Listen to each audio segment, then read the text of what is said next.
So I've had requests to make videos centered around beginners, and the request was more so on the form side of things and just small things that you can do as a beginner to get better distance. But I had to separate two videos because when I first started researching disc golf on videos, I didn't understand the terminology or what they were talking about when they were explaining things. So I felt like I had to kind of take a step back to explain some things that I think beginners should know before I make a video talking about form and beginners and what they're doing wrong if they're watching that video and they don't really understand what I'm saying.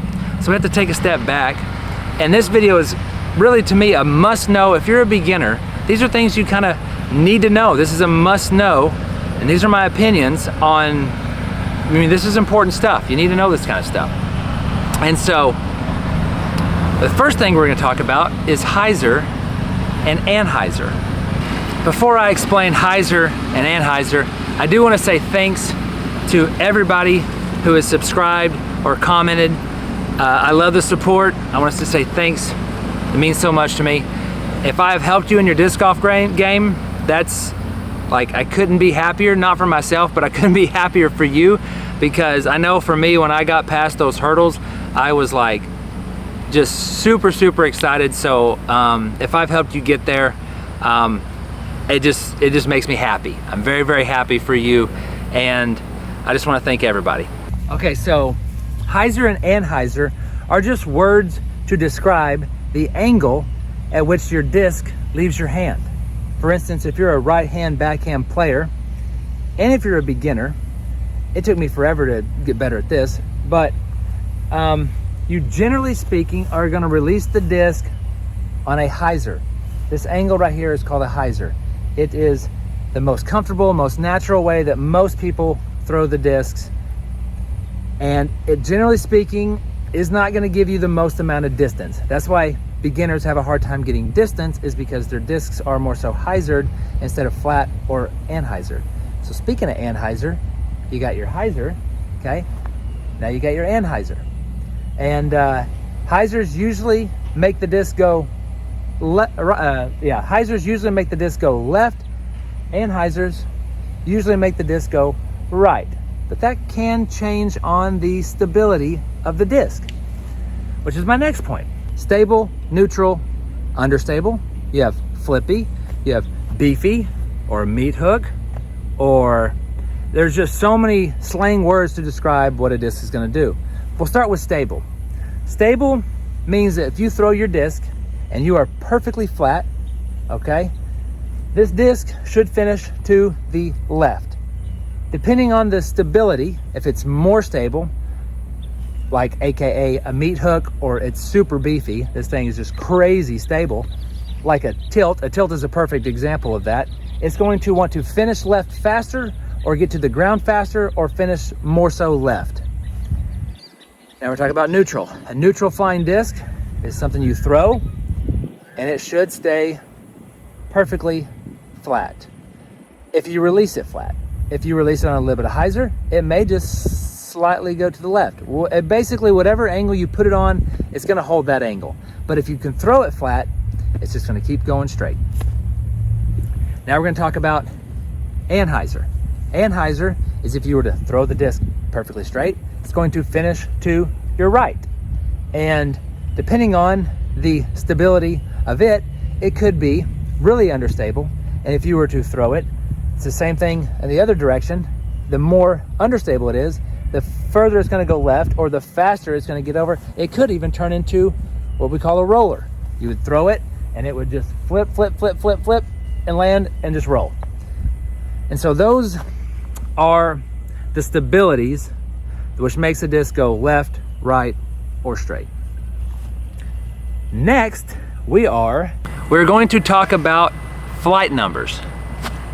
Now, these are numbers that are on the front of the disc. Most discs have flight numbers, and they usually are good representations of what the disc is going to do.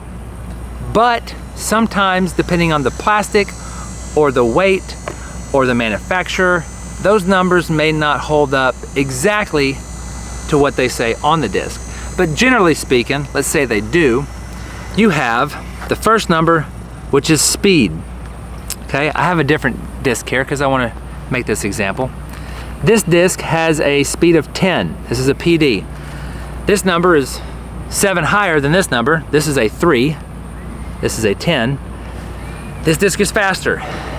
Faster does not mean further. Just because this disc is fast does not mean you're going to just launch it out there way further. I made that mistake as a beginner. I walked in the disc golf store and I said, hey, give me the fastest thing you got because I'm going to show you how far I can throw it. And they're like, it doesn't really work that way. You got to have the right mechanics and the right arm speed to get the disc to do what it's designed to do. And I said, I went like, this was my expression, I'm a top-notch athlete. I think I can throw that thing wherever I want. No, I didn't. And generally speaking, beginners will have a harder time throwing a faster disc. So don't mistake speed for distance like I did. Then you have glide. Glide is pretty self-explanatory. It's how long the disc is going to stay in the air. Then you have turn. Turn is the third number, and fade is the last number. So with this turn, if you could visualize a straight line, a visible line going right down the middle of the fairway, that line's at 0. Anything that's negative, the bigger the negative number, the more it goes to the right. The bigger the positive number, the more it's going to go to the left, which will make a disc more stable or less stable. So a PD is a 10 speed, 4 glide, 0 turn. It shouldn't go to the right at all, and it should fade a 3, that's a pretty good fade out there. We got the mower back. Envy, it's a 3 speed, 3 glide, 0 turn. The disc shouldn't turn, and it should fade out to the left at the end. I remember fade because if you think about it this way, the disc is fading out of its flight. It's fading and it's slowing down and it's going to end. So that's how I remember the last number is fade, is it's just fading out. Turn is the middle of the flight. If you're throwing a disc, the turn is what it's going to do first or in the middle of the flight.